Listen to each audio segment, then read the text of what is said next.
Ja, dieses leckere Gericht. Danach durfte ich mal stundenlang den Herd putzen. Hatte ich gar keine Lust mehr dafür. Aber hier im Speedy geht das so einfach und so schnell. Und ich zeige es dir, damit auch du das ganz easy nachkochen kannst. Schritt für Schritt, ganz genau erklärt. Und jetzt schauen wir über die Schulter zu. So, ich habe jetzt hier 3 Karotten, die ich entsprechend geschält habe. Und hier mit dem Sparschäler tue ich jetzt hier so eine dünnen Streifen abschneiden. Jetzt bei dem Rest geht es nicht mehr ganz so gut. Aber habe jetzt im Prinzip jetzt von den 3 Karotten habe ich jetzt eine mit dem Sparschäler so klein abgeschnitten.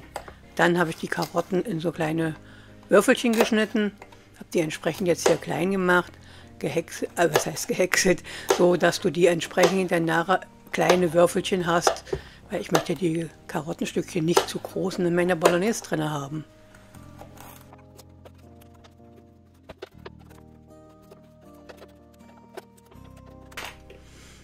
Ja, jetzt habe ich hier 500 Gramm Hackfleisch.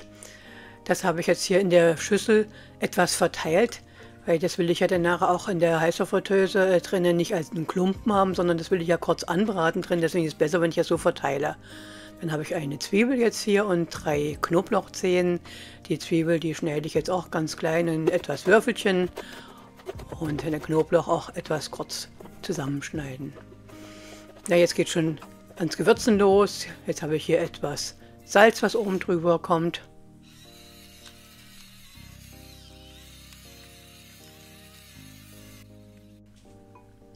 So, und jetzt habe ich hier meine Pfeffermühle und entsprechend kommt jetzt noch Pfeffer oben drüber. Also wird sich das so, wie ich das Hackfleisch jetzt da für die Sauce Bolognese haben möchte, so wie es die Oma auch früher gemacht hat. Weil das ist ja jetzt ein Rezept von der Oma, was ich jetzt hier nachkoche und auf den Speedy umgesetzt habe.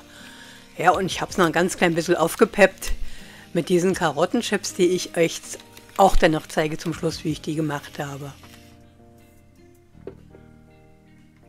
Wie sagt man so schön, Oma in die Moderne umgesetzt. Ja, etwas Chilisalz hatte ich jetzt hier auch noch, was dazu kam. Ja, und ich glaube, ihr kennt mich schon so gut, dass ihr wisst, dass bei mir Kurkuma einfach dazugehört. Da habe ich mir das in so eine kleine Mühle reingetan und da kann ich das wunderbar schön immer drauf verteilen. So, und jetzt wird das hier Ganze mal gut vermischen, verteilen, dass die Gewürze, die Zwiebeln, alles mit dem Hackfleisch gut untergearbeitet ist. Also so, dass das gut verteilt ist. Vom Geschmack her, ich möchte ja nicht irgendwo einen Brocken von Salz oder Pfeffer haben. Deswegen ist das wichtig, das ganz gut jetzt durchzuarbeiten. Aber das wisst ihr, glaube ich, selber. So, jetzt geht es rüber zum Speedy. Und da hat leider meine Kamera etwas gesponnen. Also ich hatte jetzt etwas Öl in den Topf unten reingemacht, unten in das Hackfleisch, damit ich dann gesehen hatte, wenn das Öl heiß genug ist, dass ich im Prinzip die komplette Masse jetzt dazu in den Speedy reingeben kann. Da wir das jetzt sehen, das ist so circa nach 4 Minuten, war mir das Speedy warm genug oder heiß genug, dass ich es entsprechend jetzt hier diese ganze Masse, also mein Hackfleisch mit den Zwiebeln so erstmal reingeben konnte, weil ich wollte jetzt als nächstes ja erstmal das Hackfleisch jetzt richtig gut anbraten von unten. Und das habe ich jetzt so eine Weile jetzt auch braten lassen. Und da schauen wir in dem nächsten Schritt wieder rein, wenn wir dann nachher im Prinzip das Hackfleisch schon etwas mehr angebraten ist. Ja, und ehe ich es vergesse, wer das letzte Video auch nicht gesehen hat, ich habe ja ein Geschenk für euch. Und zwar 10 Rezeptideen, die ich exklusiv für euch zusammengestellt habe. Sie sind Rezepte zusammengestellt aus meinem letzten Buch. Und wie ihr an die Rezepte, an das Geschenk kommt, das Ganze habe ich ausführlich in dem letzten Video gebracht. Das muss ich, denke ich, jetzt hier nicht nochmal alles wiederbringen, denn sonst sprengt das Ganze das Video nur. Also schaut da einfach mal in das letzte Video mit dem. So, jetzt habe ich mal die Kamera etwas geschwenkt. So ist doch besser zu gucken für euch. Müsst ihr nicht auf den Kopf nach der Zeit gucken. Also inzwischen sind es 6 Minuten rum, seit ich den Speedy eingeschaltet hatte. Das ist ja das Programm Anbraten, was ich hier habe. Und da lasse ich jetzt da entsprechend durchlaufen. Und jetzt könnt ihr auch schon mal sehen, wie das Hackfleisch jetzt wunderbar da in den Speedy drinne brutzelt. Zwischendrin mal kurz umrühren, aber nicht zu oft umrühren. Ihr wollt ja, dass es ein ganz klein bisschen schön Farbe annimmt, braun wird.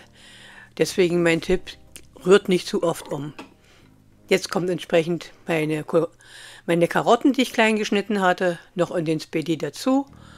Ja, und das Ganze verrühre ich jetzt auch gut und lasse es jetzt weiter noch in den Spaghetti drinne brutzeln anbraten. Ihr könnt ja auch immer mal auf die Uhr schauen, weil die habe ich jetzt mitlaufen lassen, habe das jetzt so eingestellt, damit ihr auch die Zeit gut verfolgen könnt. Ja, hier habe ich jetzt diese Kräuter-Knoblauch-Soße von Knorr, die ich genommen habe. Ich habe jetzt auch unten drunter eingeblendet. Ich glaube, das muss man inzwischen mal mehr dazu schreiben. Also ich bekomme kein Geld dafür, wenn ich die Soße da irgendwo im Supermarkt kaufe. Aber unsere Gesetze werden ja immer lustiger, dass man das inzwischen schon irgendwie alles mit reinschreiben muss, um sicher zu gehen, ja, dass man nicht eine Abmahnung oder irgendwas bekommt. Ich will euch Kochvideos hier einfach nur zur Verfügung stellen, aber ja, ich weiß gar nicht, an was ich inzwischen alles denken muss und denken sollte. Ja, und vor lauter, dass ich alles schön für euch machen wollte, habe ich ganz vergessen, euch zu zeigen. Aber ich glaube, das könnt ihr euch vorstellen, wie ich die Soße mit, ich glaube, das war ja 300 Milliliter Wasser, angerührt hatte und hatte die in den Spaghetti reingegeben und habe die in den Spaghetti jetzt entsprechend drinnen aufkochen lassen. Mit den Karotten zusammen. Also entschuldigt, das habe ich leider verdäumelt. Ja, da habe ich jetzt nochmal etwas oben drüber nach reingegeben. Ich hatte noch einen Rest in meiner Schale.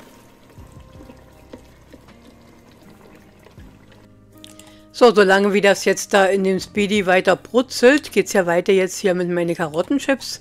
Jetzt habe ich etwas Salz noch rübergegeben. Dann habe ich hier noch auch etwas Chilisalz, das gebe ich auch noch mit dazu. Jetzt bin ich an meine Kamera, hier kommt es nicht so einfach bei mir hier. Alles ein bisschen eng. Ja, jetzt ist das Salz nochmal, nebenan ist meine Pfeffermühle schon. Jetzt kommt der Pfeffer noch da oben drüber. Also die habe ich jetzt auch etwas, die Karottenchips, gewürzt. Wichtig ist, die jetzt gut mit Öl einsprühen, damit sie auch etwas knusprig werden können, denn ohne Öl werden die einfach nur trocken und verschrumpeln. Ein bisschen Öl brauche ich schon dazu. So, das Ganze verrühre ich jetzt gut, damit das Öl und die Gewürze auch überall bei den Karottenchipschen gut rankommt. So, und jetzt geht es gleich wieder weiter beim Spaghetti. Nochmal umrühren alles, bevor dann meine Karottenchips dazukommen. Jetzt habe ich auch gesehen, es ist doch schon allein eingekocht, etwas dicker geworden. Da schaut ihr mal rein, wie das von der Konsistenz, wie ihr das möchtet. Und gebt dann noch Wasser entsprechend dazu. So, jetzt geht es weiter. Die Grillplatte kommt oben drauf. Habt gesehen, die Füßchen sind ausgeklappt, damit das gut einrastet, nichts runterfällt entsprechend. Und jetzt habe ich hier meine Chips, die ich hier oben drüber auflege. Weil die will ich ja jetzt entsprechend jetzt hier gleich mit frittieren. So, dafür Spaghetti zu, Programm beenden, weil jetzt muss ich das Programm umstellen. Und zwar tue ich das jetzt auf Heißluft frittieren, 180 Grad. Und von der Zeit habe ich 10 Minuten mal eingestellt, aber ich habe dann nachgeschaut, wie lange die entsprechend brauchen.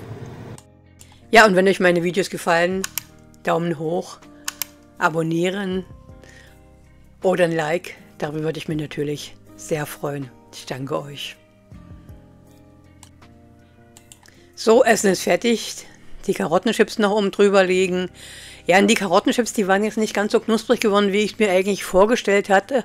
Aber ich hätte mir es ja auch eigentlich denken können. Ihr seht ja unten drunter die dampfende Masse, die Bolognese-Masse in dem Spaghetti innen drin. Das ist ja doch recht viel Feuchtigkeit und dann wären die doch nicht ganz so knusprig, wie ich mir das ursprünglich eigentlich mal vorgestellt hatte. Ja, und wir hatten von den ganzen noch übrig und dann habe ich den nächsten Tag eine Paprikawurst gerade auf die Grillplatte im Spaghetti geknallt. Unten drin rein nochmal von diesen Bolognese, etwas mehr Spaghetti hatte ich jetzt dazu getan und ja, das Ganze so nochmal zubereitet und hat es richtig schön lecker geschmeckt und ich hatte neues Essen. Also so einfach kann man mit dem Spaghetti kochen. Macht richtig Spaß.